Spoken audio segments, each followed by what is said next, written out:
New demonstrations in Cairo today supporting Egypt's President Morsi. The rallies are meant to counter those anti-Morsi protests that have drawn tens of thousands to Cairo's Tahrir Square. At issue, Morsi's decree granting himself wide-ranging presidential powers. I want to bring in Mona Eltahawy. She is an Egyptian-American journalist who has worked extensively in the Middle East.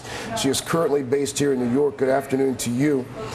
First of all, let's just start with what part or parts of the president's decree are Egyptians most concerned with?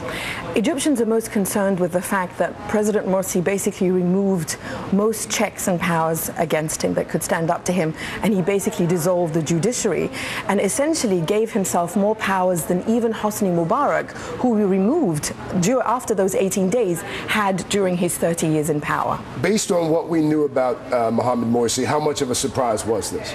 Well, you know, the concern all along was that the Muslim Brotherhood were in this to grab power. So basically, Mohammed Morsi has lived down to the worst of the expectations. But at the end of the day, as you said in your run-up to this isn't about the Muslim Brotherhood or Morsi. This is about Egypt and freedom. We have a revolution that continues for freedom and dignity. We did not have this revolution so that we could create a new dictator. And this is why people are opposing what Morsi did.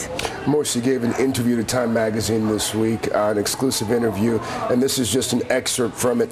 What I can see now is the Egyptians are free. It's their right to express and to raise their voices and express their feelings and attitudes. But it's my responsibility. I see things more than they do. What does that even mean? You know, as an Egyptian who is so heavily invested in this revolution and who loves this revolution, I find his words incredibly insulting to the revolution and its spirit of removing basically this daddy figure. Morsi is basically saying, I'm your daddy. And what Egypt is saying, and has been saying since we started this revolution, is we don't need a daddy, we need a president. How do you think this thing's going to play out in your country? I'm incredibly optimistic, Craig, because what we've started in Egypt is irreversible. Someone has compared the revolution to teaching someone who can't read or write how to read or write. You cannot unteach someone how to read or write. Egypt will be free, whether it's a Muslim Brotherhood president or a secular president or a Christian president. Regardless of who's our president, we will be free because this is what this revolution is about. Before we started our interview, I commented on your hair. I said, wow, I really love the fact that your hair matches your top, and you dropped a bombshell on me. I think you should share with our viewers the story behind the hair. Well, last year in November, during pivotal clashes between the revolutionaries and the police, Egyptian riot police beat me and broke both my arms and sexually assaulted me.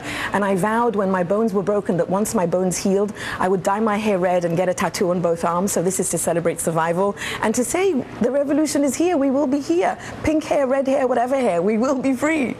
I certainly hope you'll come back and continue to provide some insight for us, too.